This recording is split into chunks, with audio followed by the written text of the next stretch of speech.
My current miter saw station is a bit awkward. I have one of those fold-up job site stands with a really long sliding miter saw.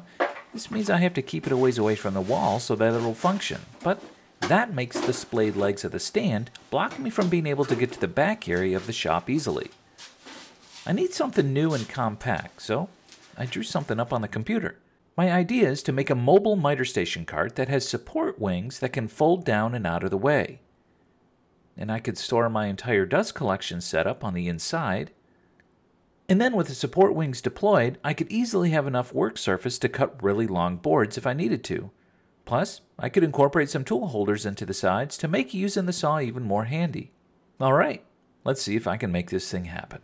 My neighbor was trying to rebuild his doghouse for some reason, so while he wasn't looking, I borrowed a couple sheets of 3/4 inch plywood. And to help me with this project, the awesome folks over at Armor are letting me try out some of their tools. They've got some amazingly well thought out and engineered tools that really make these types of projects much easier. Go and check them out for yourself over at armor-tool.com.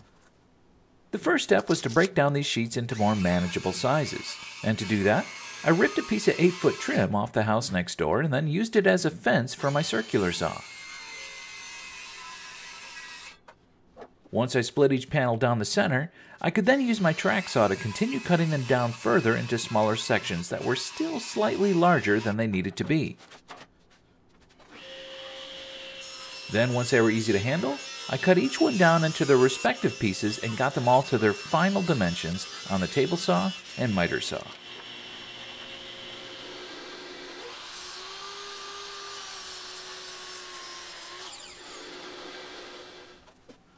Now, a couple pieces had a big diagonal angle on one side, so I used my track saw to lay out the shape and then made the cut. With it cut out, I could finish things up over at the miter saw. And just like that, all the pieces were cut out. Now it's time for some pocket holes. It's pretty neat how this jig adjusts the clamping force, the material thickness, and the depth stop on the bit all automatically. It sets everything perfectly so you don't have to worry about accidentally messing it up. Plus, all their fasteners are color-coded, making it easy to identify which screws you're supposed to use. So, as long as you didn't fail kindergarten, you should be good to go.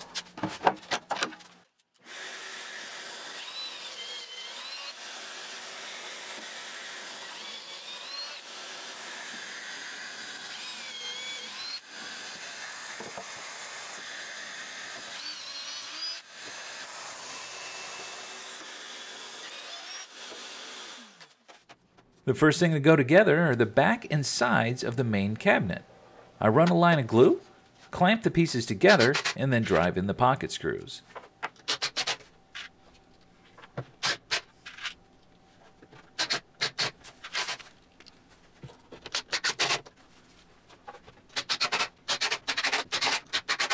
With those three pieces together, I can then run a line of glue around the bottom and tip it up into place.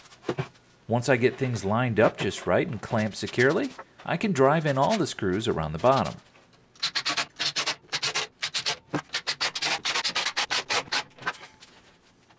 The front of the cabinet gets a small support that will also act as a doorstop.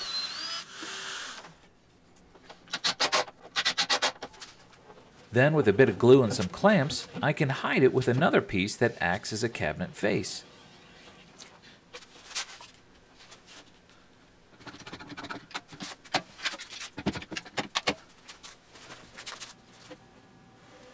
Now I can drop the top on.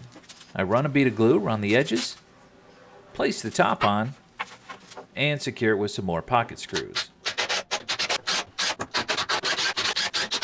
For the wings, I basically make a torsion box. I just wanted to make sure it wouldn't change shape over time. My wife said the same thing about me years ago, but that wish did not come true. I really like chips.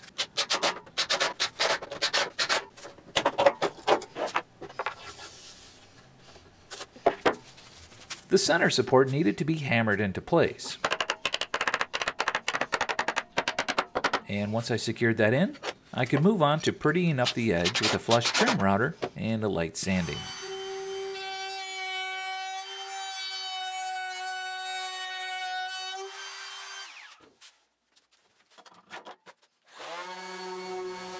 Now, inevitably, I'm standing at my miter saw looking around for the tape measure I was just holding a second ago. Or I'm in need of double checking the measurement I just took because I managed to forget it in the 5 steps it took for me to walk over here. So with this in mind, I thought it would be kind of cool to have a tape measure handy when I'm at the saw. I rough cut the cubby with my jigsaw and then make it perfect by clamping on some fences and running my router around the edge.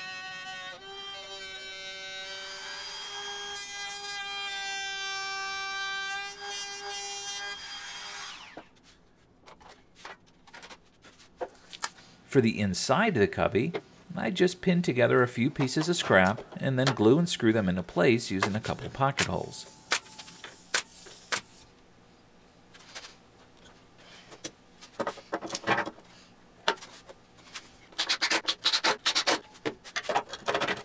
Now this wing is ready to be buttoned up. To fasten on the bottom of the box, I just use glue and brad nails.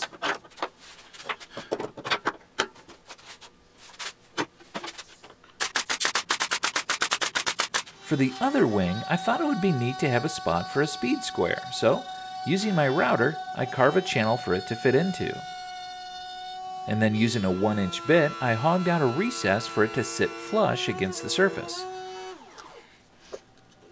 The edge of the square will still need something to rest against, so I fasten on another piece of scrap against it on the inside of the wing.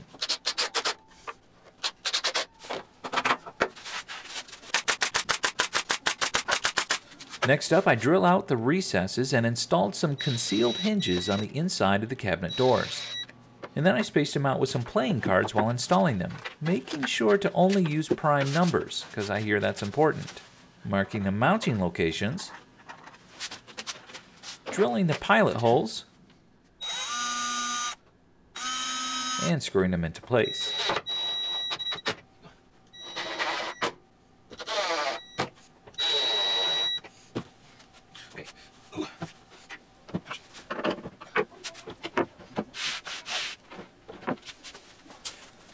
Next up are the casters.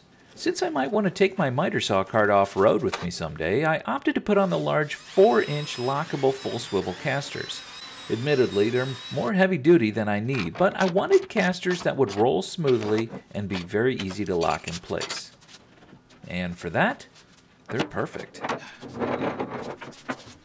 Now it's time to put on the wings. To do this, the cabinet got flipped turned upside down, and I'd like to take a minute, just sit right there, and I'll tell you how I fasten them on with continuous hinges. After the wings were on, I could put on the wing supports.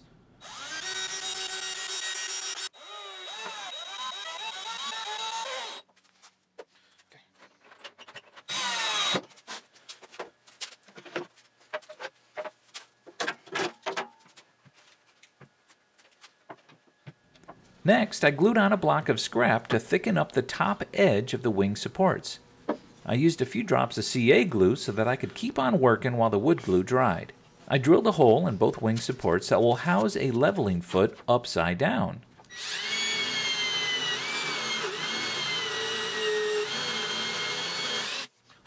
The idea is that I can adjust the foot to hold up the side wings so that they're perfectly level with the surface of the miter saw.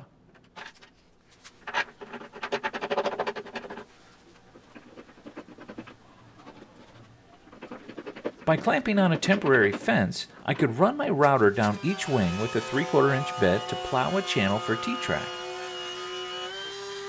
I trim off a piece to use, and then send it home with some taparoos.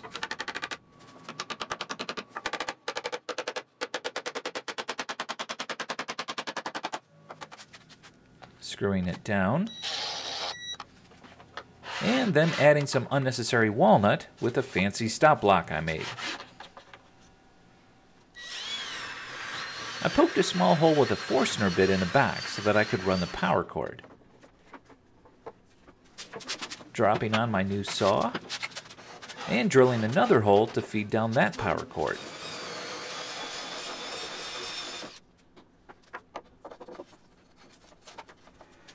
Now I can load up the inside.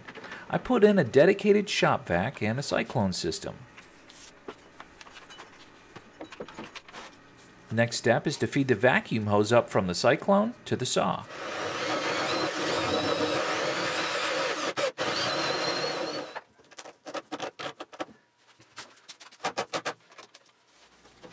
And I picked up one of those fancy sensors so that I don't forget to turn on the vacuum anymore. Adding some door pulls.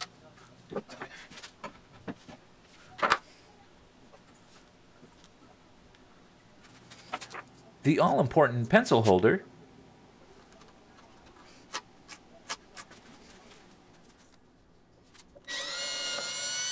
Fastening down the saw permanently.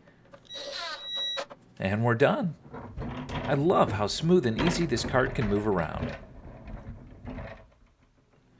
How all the dust collection is contained on the inside.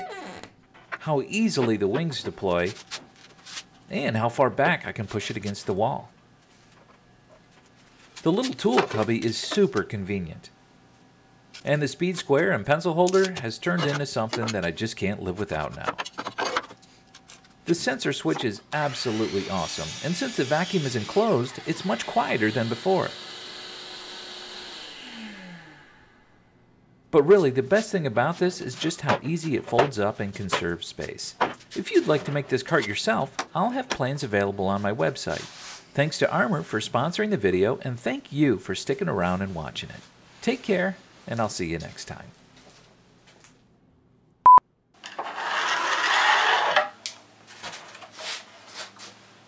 Oh, well, that's way off. That's not what you want to do. Ah, dirtbag. What the deuce? Oh, my hose fell out. Ow. Oh my gosh, this is so heavy. There is no way I can do this myself. Hernia! Hernia! Oh, crap.